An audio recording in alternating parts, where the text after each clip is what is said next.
اللہ تعالیٰ فرماتا ہے کہ میری گرفت میں آئے گا. بس خدا تعالیٰ کے اس پیار کے سلوک کو حاصل کرنے کے لیے ہر احمدی خدا تعالیٰ کے آگے جھک جائے, دعائیں کرے, یہاں تک کہ عرش الہی سے ہمارے دشمنوں کے خلاف ہماری مدد کا حکم جاری ہو جائے. ہم کمزور ہیں, ہم ان حرکتوں کا بدلہ نہیں لے سکتے جو یہ لوگ حضرت مسیح موعود علیہ الصلوۃ والسلام کے متعلق نازیبا الفاظ استعمال کر کے کر رہے ہیں.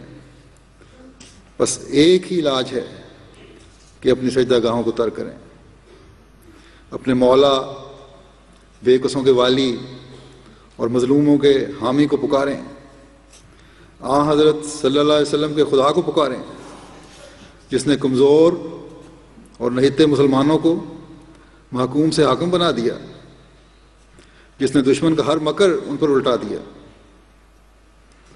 بس اے خدا, آج ہم تجھ سے تیری رحمت اور جلال کا واسطہ دے کر یہ دعا کرتے ہیں کہ یہ زمین جو تیرے پیارے رسول کے ماننے کا دعویٰ کرنے والوں نے اپنے ملکوں میں اپنے مفادات اور اناؤں کی تسکین کے لیے تیرے مظلوم بندوں پر تنگ کی ہوئی ہے, اسے ہمارے لیے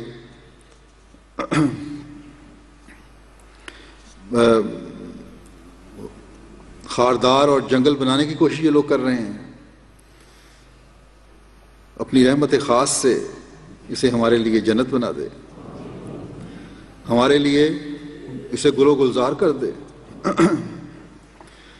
ہمیں تقویٰ میں ترقی کرنے والا بنا دے, ہمیں اپنا نا ختم ہونے والا وصال عطا فرما, ہماری دعاؤں کو ہمیشہ قبولیت بخش, ہمیں امت مسلمہ کی اکثریت کو نام نہاد علماء کے چنگل سے نکال کر اپنے حبیب کے عاشق کے صادق کی جماعت میں شامل کرنے کی توفیق عطا فرما, تاکہ امت مسلمہ خیر امت کا حق ادا کرنے والی بن جائے اور دنیا کو ظلم سے پاک کرے.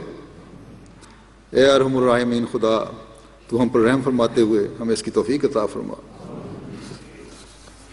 اس وقت ایک افسوسناک خبر ہے, انہی ظالموں کے ظلم کا ایک نشانہ ایک اور احمدی بنے ہیں پاکستان میں, جن کو چند دن ہوئے شہید کر دیا گیا. مکرم ماسٹر رانا دلاور اور حسین صاحب شہید ابن محمد شریف صاحب شیخو پورہ کے تھے. ماسٹر دلاور حسین صاحب کی 25 مئی 1969 کی پیدائش ہے, شیخو پورے میں پیدا ہوئے. ابتدائی تعلیم وہیں حاصل کی, پھر بی اے کیا, ٹیچر ٹریننگ کی کورس کیا, اور یکم اکتوبر 2011 ہفتے کے دن دوپہر 12:30 بجے نامعلوم افراد نے اسکول میں آ کر پڑھا رہے تھے کلاس میں, اسکول کے اندر آئے, کلاس روم کے اندر آئے قاتل, اور آپ پر فائر کی, ایک گولی گردن میں لگی اور پیٹ میں لگی اور وہاں کو شہید کر دیا. انا للہ و انا الیہ راجعون.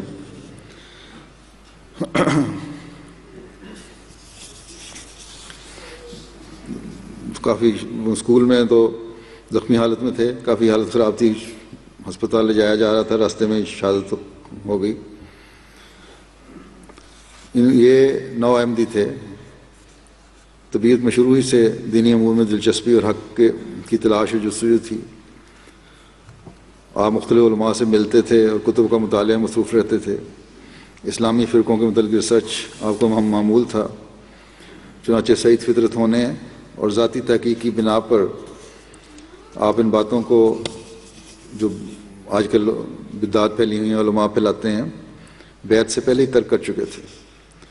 جو باتیں آج رسم و رواج کی صورت میں اسلام میں راپ آ گئی ہیں, ان سے آپ کو نفرت تھی. مثلاً کل ہے, تعویذ گنڈے ختم وغیرہ, اور اپنے عزیزوں کو بھی کہا کرتے تھے بیعت سے پہلے ہی کہ چھوڑو یہ فضولیات ہیں. احمدیت کا پیغام آپ تک آپ کے بعض عزیزوں کی طرف سے پہنچا, جس پر آپ جماعت کے متعلق تحقیقات کی غرض سے متعدد بار اپنے رشتہ داروں کے ہمراہ روا بھی آئے, اور مختلف جماعتی رسائل اور کتب کے مطالعہ کے علاوہ ایم ٹی اے پر نشر ہونے والے پروگرام سنتے رہے اسی دوران آپ کی ملاقات وہیں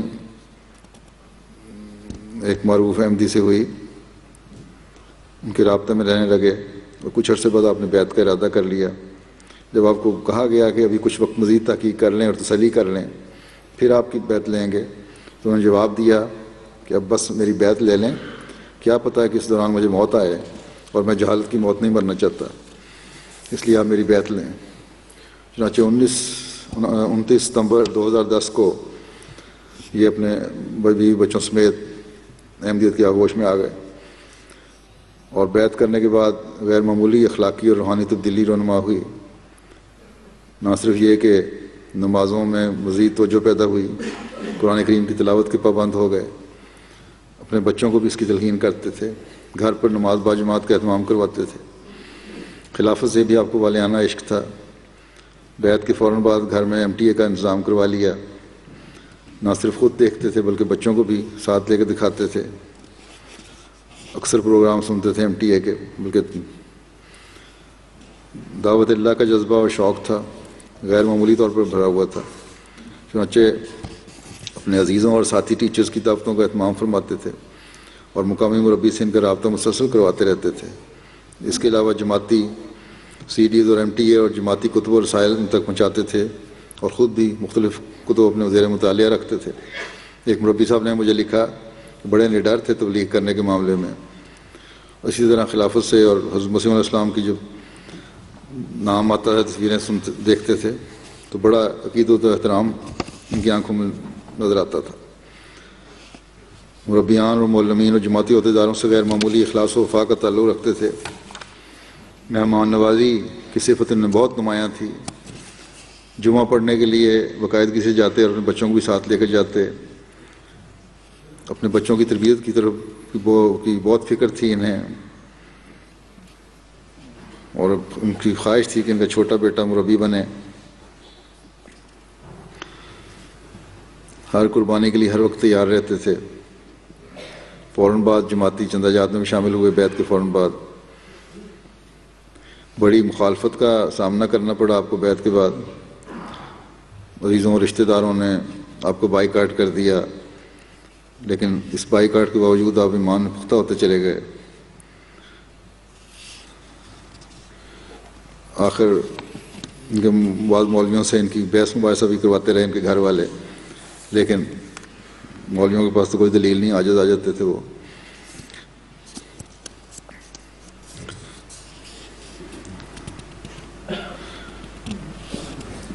جو مولویوں نے ایک جلسہ کیا ان کے گھر کے سامنے، اکیلے اس جلسے میں چلے گئے، اور جب مولویوں کو کچھ بات نہ بنی تو کفر کے فتوے اور واجب القتل کے فتوے دینے لگے۔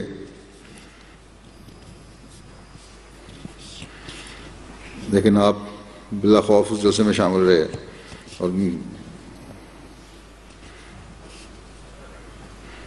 اور ان کو دلائل کے ذریعے سے بات کرنے کی کوشش کی مولویوں کے ساتھ، لیکن مولویوں کے پاس کوئی دلیل نہیں تھی۔ آخر وہ گالیاں دے کر وہاں سے چلے گئے۔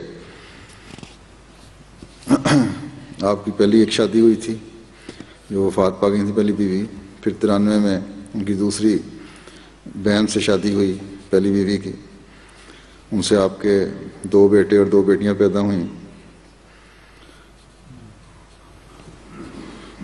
جن کی عمریں 17 سال، 15 سال، 9 سال، 5 سال ہیں۔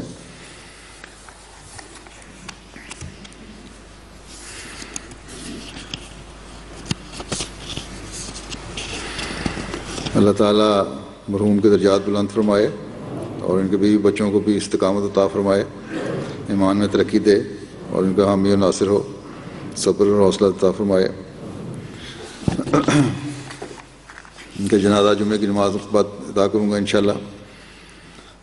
ایک دوسرا جنازہ غائب ہے جو ہمارے فضل عمر ہسپتال کے بہت پرانے کارکن ہیں، عبد الجبار صاحب ابن مکرم فضل الدین صاحب۔ ان کا جنازہ ہے جو 4 اکتوبر کو صبح 8 بجے جن کی وفات ہوئی۔ کافی لمبے عرصے سے بیمار تھے، دل کی تکلیف تھی، لیکن بہرحال علاج تو ہو رہا تھا ان کا۔ 69 سال کی عمر میں ان کی وفات ہوئی، لیکن اس تکلیف کے باوجود اپنے فرائض بڑی خوش اسلوبی سے انجام دیتے تھے۔ تقریباً 45 سال تک فضل عمر ہسپتال میں ان کو خدمت کی توفیق ملی. بڑے پرانے بزرگوں کی خدمات ان کی ہیں. تو خلیفۃ المسیح ثالث کے کافی ان کو خدمت کا موقع ملا.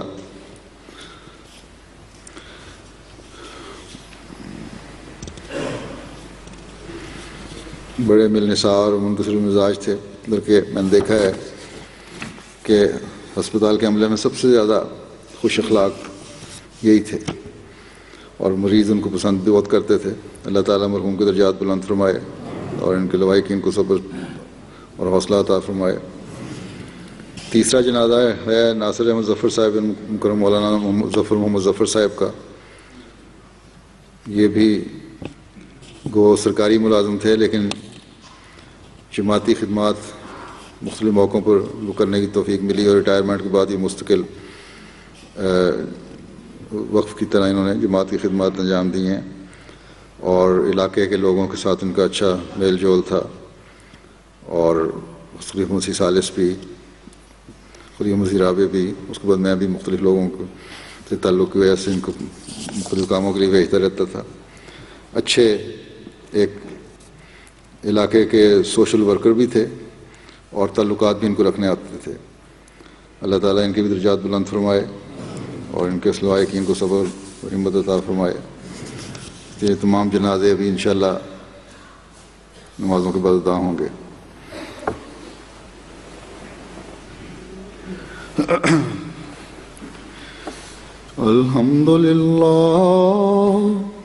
الحمد لله نحمده ونستعينه ونستغفره ونؤمن به ونتوكل عليه ونعوذ بالله من شرور أنفسنا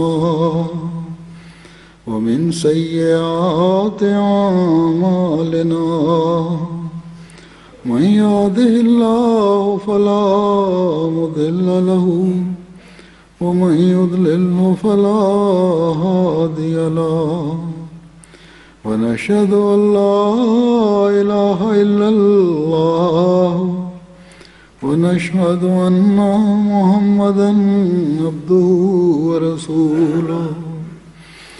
عباد الله رحمكم الله إن الله يأمر بالعدل والإحسان وإيتاء ذي القربى وينهى عن الفحشاء والمنكر والبغي يعظكم لعلكم تذكرون.